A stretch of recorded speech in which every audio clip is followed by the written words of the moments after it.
When you stack all of this together, the pressure, the retaliation, the instability, the shifting rules, rising costs, it begins to create a pressure cooker, a cauldron that bubbles over. And sometimes the bubbling over turns into political violence. Matt GPT, I have a question. Is political violence in America getting worse? America has a violence problem.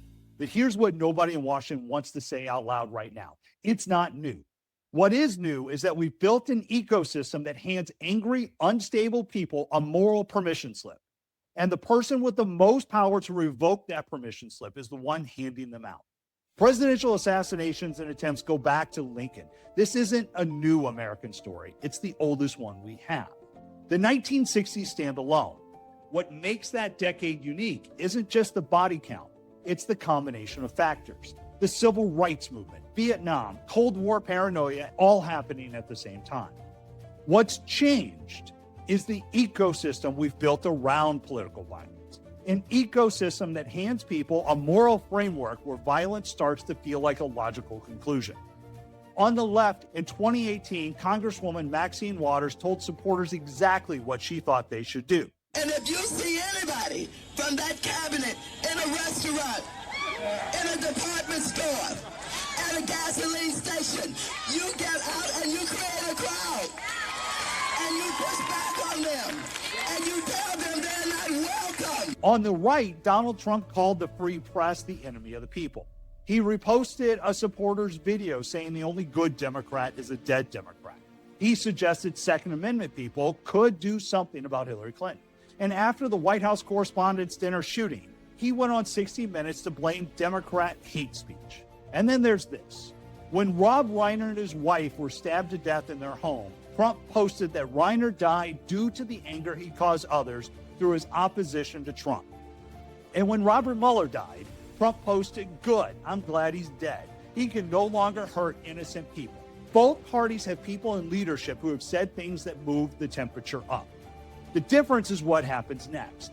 Democrat leaders push back on their own. Republican leaders go quiet or they join in. There is one voice across both parties in the worst moments has always been the hand on the throttle, the President of the United States. After Reagan was shot, President Reagan himself called for calm. And the most powerful Democrat in the country answered. Tip O'Neill, the man who fought Reagan on everything, was the first non-family member allowed into the hospital room.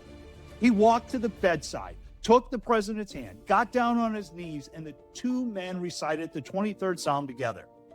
After Gabby Giffords was shot outside a constituent meeting in Arizona, Obama gave one of the finest speeches of his presidency.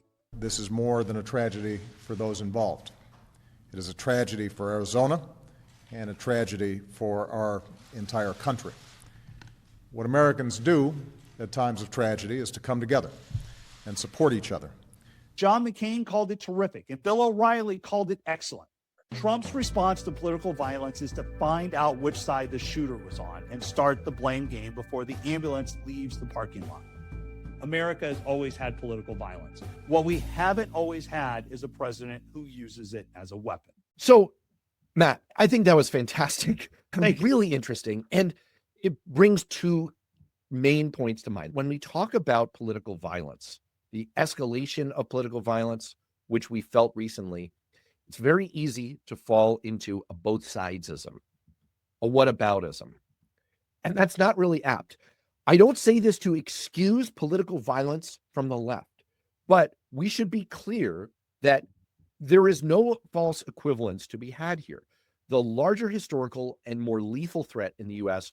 remains right-wing extremism. The Department of Homeland Security Homeland Threat Assessment said in no uncertain terms that the most persistent and lethal domestic violent extremist threat came from right-wing extremists. DHS's own data supports the fact that half the attacks and more than 80% of the deaths in 2019 came from that kind of a right-wing source. And at the same time, we should acknowledge that left-wing political violence has risen.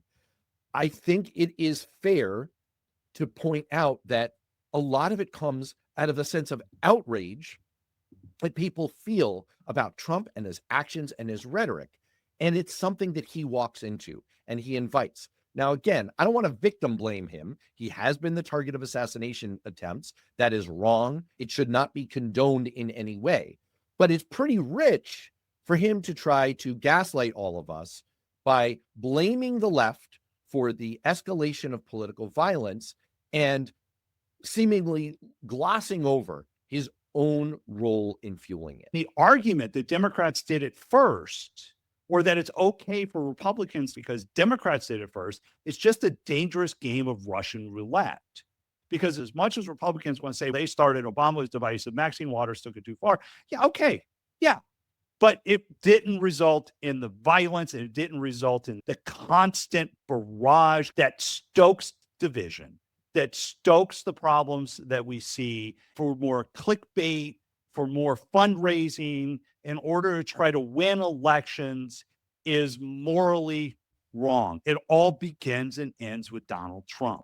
He's the one who's doing this. He's the one that's bringing it to this level. And he's the one that could lower the temperature, but willfully chooses not to. The issue that you're pointing to, and we highlighted this at the top of the show around the White House Correspondents' Dinner incident, is Trump's instinct not to calm, not to do what a leader is supposed to do, create unity, create a sense of shared purpose, set a tone for the rest of us.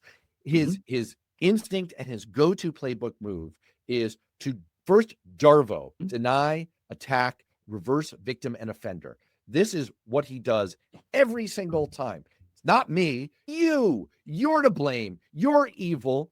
And it glosses over. Look at his incitement to insurrection back in 2021 on January 6th.